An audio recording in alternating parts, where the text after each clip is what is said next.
Emergenza coronavirus. A Vicenza, l'ospedale San Bortolo si attrezza per assorbire i numeri dell'epidemia.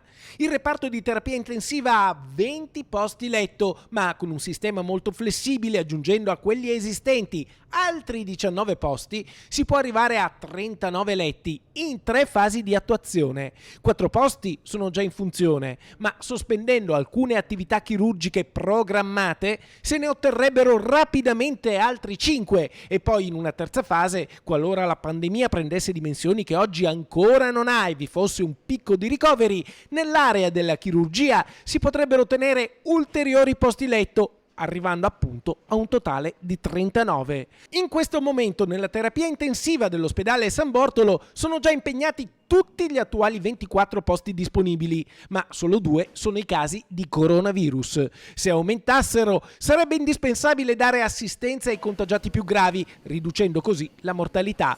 Per questo verrebbero spostati in terapia intensiva post-operatoria i ricoverati in rianimazione per altre patologie, lasciando i nuovi posti letto agli infettati dal coronavirus.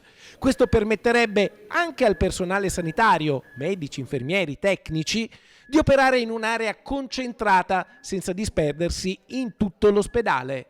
Impossibile però ad oggi prevedere il comportamento del coronavirus, quanto e se si propagherà ulteriormente e in che tempi. Non esiste un modello matematico di assoluta attendibilità. La situazione è in evoluzione, il futuro lo stiamo scoprendo giorno per giorno, ora per ora.